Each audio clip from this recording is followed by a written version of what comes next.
So now, was it only November last year, not even 2 months ago, that the Prime Minister was announcing this national housing strategy that was going to cut back on homelessness by 50%? I mean, of course, it wasn't going to happen overnight, but just the same, we've all known Canada is a cold place for a long time. Why are so many cities not prepared to handle this? Let's start with you, Bill. Well, going back to that announcement, to recapitulate, there's a housing or rental voucher included in that, which sounds like a great idea, but it doesn't kick in until 2020 after federal provincial negotiations, and some people might say, well, not really likely to happen at all. We also talked on that occasion about the need for more rental housing, and there are a lot of things that could be done to increase the amount of spaces that would be available at a cost, obviously, for people who are in a transient part of their life. But the hardcore here is the people who are on the street. A lot of them have they're not in good mental health, a lot of them, and some of them really have mental illnesses. And that's a really tough one, because we deinstitutionalized a lot of people who are mentally ill, and I think that was the right thing to do. But it does mean that you run a risk that you got people out there who really aren't looking after themselves very well. Angela, what's your take on this current situation? Because it's not just Toronto, of course. There's challenges in all of the big cities across the country. Well, exactly. And some cities are handling it better than others. Medicine Hat, for example, has long pursued a housing first strategy for homelessness, and they've talked about eliminating homelessness in Medicine Hat. Toronto in 2015, about 43 people died because they were homeless. So, and it gets cold every winter. We know that this is coming, and the shelters in Toronto have been operating at 95% capacity. Shelters in other Canadian cities have also been operating close to capacity, and we just don't have the resources in place. The plan that was announced in November, a lot of that is more on the prevention side, making sure there's affordable housing available for people. But we need, an emergency stopgap, as Bill said, to help people be housed safely between now and then. The conditions in the shelters, they're just crowded, they're not safe, it's not hygienic, people don't feel like these are safe places to go. So we want people to be okay, right? But these problems are not new. I guess this is why, what do you have to say about this, Sean? I mean, we know it's cold. We know the homelessness is an issue. Is there a political reason that this is a group of people that for some reason are easier to ignore? Well, I think part of the explanation is that the National Housing Strategy was taking on simultaneously several different issues, each with different problems at their source and requiring different solutions. There's a question of housing affordability, that is, the price of homes in the market-based share of the housing market. Then there, of course, there was a question of affordable housing, which the two other panelists have raised. And then finally, this third issue, the question of homelessness, particularly for a small but important share of the population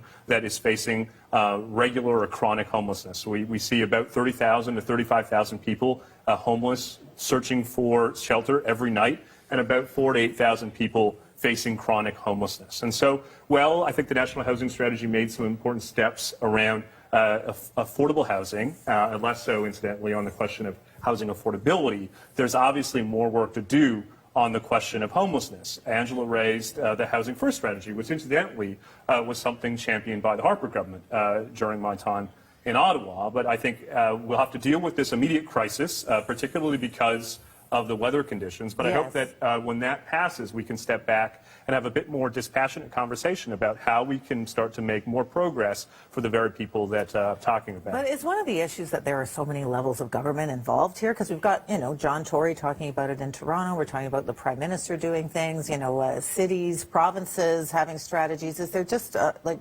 confusion on the issue? Yeah, there certainly is. I mean, Angela and Sean have both mentioned housing first, so let me first come in with a supportive comment there. There's a vicious circle, homelessness and mental illness, because if you've got mental health problems, you're likely to be homeless, and if you're homeless, then that exacerbates things. And I think the people who want to put housing first, there's a lot to be said in favor of that.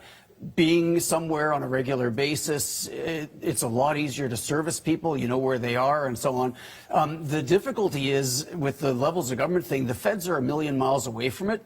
The city can do more than what people have talked about when it comes to encouraging supply, but a lot of it really makes sense to think of at the provincial level, because a lot of the people we're talking about are people, they spend time in hospitals, they have too many encounters with the police, and it's the province that ought to be thinking about how to rejig their budgets to give them better services without that kind of problem in their lives. I don't know. I saw a quote from the UN's housing envoy who used this term about housing, where basically too many people trying to make money off housing, as opposed to it being, you know, something where you live and have shelter and safety and all those sorts of things. And she used this term, financialization of housing. And I'm wondering if you have a comment about that, Angela, of the role that that plays of investors in this market. Well, exactly. So we hear all the time about how do we make housing affordable, and we need to increase the supply of affordable housing. But where there's money to be made, it's unfortunately very difficult to put the needs of homeless people first. In a country as wealthy as Canada, it's absolutely unacceptable that 35,000 people every night, including tonight and this week, where it's going to be down to -24 during the day, and people can't even stay in the shelters during the day. So where do you go, you know, when it's that cold outside all day? What are you doing? It's not just mental health. There's also the criminalization of drug addiction. There is, we have to talk about reconciliation with First Nations peoples who are chronically overrepresented in the homeless population in Canada. And what are we doing to address that? It comes down to, we have to hold somebody responsible, and that we can't allow levels of government to pass the buck between them and have the federal government say, yes, we've addressed it with this national housing strategy. It's, you know, John Tory's fault, or it's the provincial government's fault. I think we have to hold them all accountable, because somebody's going to die, and people have died. More will die if we don't get this. And it's a simple answer. We just need to build houses for people. We'll have to get more looking at the solutions the next time we're talking. Thank you so much, all of you, for being here. Bill Robson, Sean Spear, and Angela McEwen.